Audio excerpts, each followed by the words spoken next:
আজকে আমার হাসি দেখেই বুঝে ফেলেছেন আমার হাতে কি, তাই না? ভালো করে দেখতে পাচ্ছেন?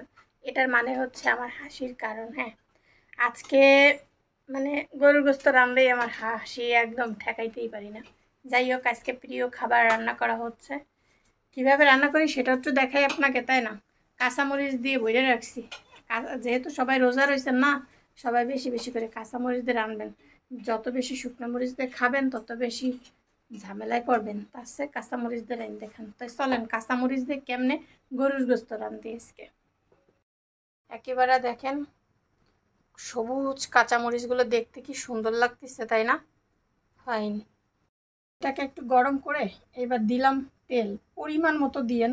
যেহেতু রোজার সময় তো আসলে অতটা তেল মেল খাওয়াটা পসিবল না, সবারই একটু কম বেশি। আর যেহেতু রোজা বেশ কয়েকটা না হয়েও গেছে, তো তার কারণে আরেকটু হচ্ছে যত মশলাযুক্ত কম খাবার খাওয়া হয় মানে রোজা থাকতে ততই সুবিধা হবে আর কি। তো তেলের মধ্যে কয়েকটা আমরা হচ্ছে লবঙ্গ, দারচিনি, এলাচ ছেড়ে দিলাম। গরম হতে থাক, আমরা একটু অপেক্ষা করি। দিলাম কতগুলা পেঁয়াজ ঢাইলে, কারণ হচ্ছে পেঁয়াজ আর একটুখানি মরিচ আছে সাথে। এটাকে ভালো করে একটু নাড়াচাড়া করে দেব।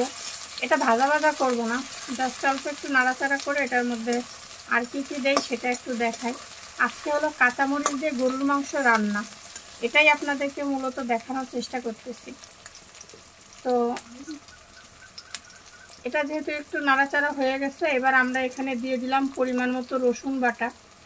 তারপর হচ্ছে রসুন বাটা দেওয়ার পরে এবার আমরা দিয়ে দেব আদা বাটা। আসলে মাংসের মধ্যে আদা বাটা না দিলে তো কোনো ধরনের আমার মাংস খাইতে ভালোই লাগে না। আমার কাছে আদা খাইতে খুবই ভালো লাগে। এবার দিলাম হলুদের গুঁড়া। এবার পরিমাণ মতো হলুদের গুঁড়া দিলাম। এবার দিয়ে দেবো আমরা পরিমাণ মতো লবণের গুঁড়া।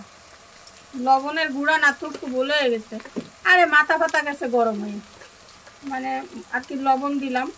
এবার দিলাম আস্ত কিছু জিরা। জিরা বাটা দিবা না, ওই জিরের গুঁড়ো দিবা? তাই তাই তো কই তরকারি এত ভালো লাগে না। এবার দিলাম জিরার গুঁড়া। আপনারা জিরা বাইটে রানবেন, তা নাহলে কোনো সময় তরকারি মজা হবে না। এই যে মানে শর্টকাট যত করবেন ততই আপনাকে তরকারি খারাপ হবে খাতে। এবার হালকা একটু পানি দিচ্ছি, মশলাটার একটু ভালো মতো কষানো হবে। তো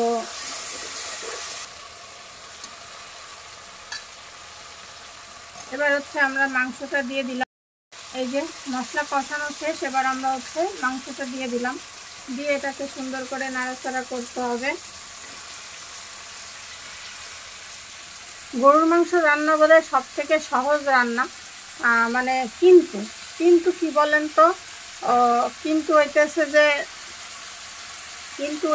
যে এই মাংস রান্না করতে সব থেকে বেশি সময় লাগে, এটাই হইল কিন্তু। এটাকে ভালো করে নাড়াচাড়া দিতে হবে, নাহলে আবার লাগিয়ে টেগে যাবে মাংসের মধ্যে। কষানো শেষ, এখন আমরা পরিমাণ মতো পানি দিলাম। এটা কষানোর জন্য দিছি, আসলে এখনও ঝোলের পানি তো পরে দেব। তো এই পানিটা যখন টানবে তখন আমরা হচ্ছে করব আর কি।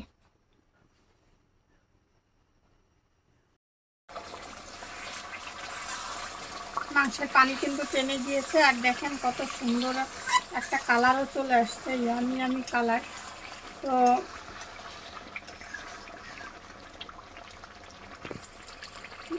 এবার আমরা এর ভিতরে কিছু আলু দিয়ে দেব। আলু আছে, বড় বড় করে আলু দেওয়া হয়েছে। আসলে গরুর গোশের আলুও ভালো লাগে, আমার না মুরগি খেতে একদম ভালো লাগে না। কেন গরুর গোশের দামটা একটু কমাই দিতে পারে না? গরুর গোশ সবচেয়ে সস্তা করে দিতে পারে না? তাইলে আর আমার কোনো কষ্টটাই খায় না।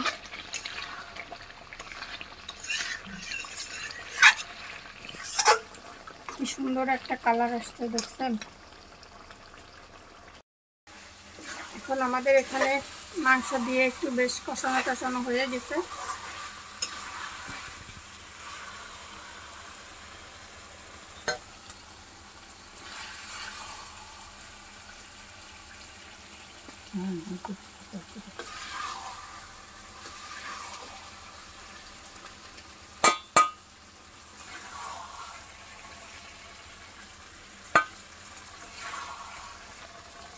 এখন আমরা হচ্ছে পানি দিয়ে দিলাম।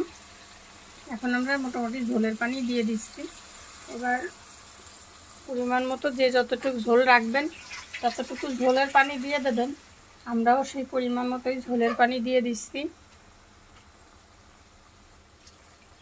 বাস আমার পানি দেওয়া শেষ। এখন আমরা একটুখানি পরে আমার রান্না কিন্তু শেষ হয়ে যাবে, তো নাড়াচাড়া একটু ঢেকে রেখে দেবো।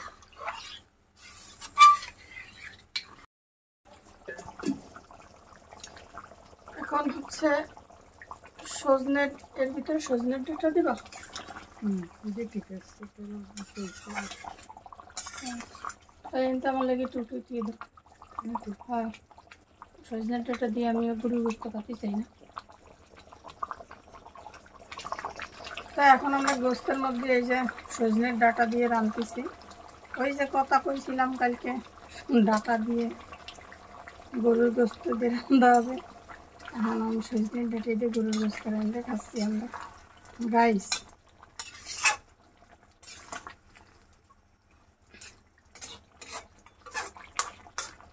জীবনের এই প্রথমবারের মতো, প্রথমবারের মাকে বলে রাঁধতে রাঁধতে খাচ্ছি। ওরে বাবা, আমি তো কোনোদিন দেখলাম না।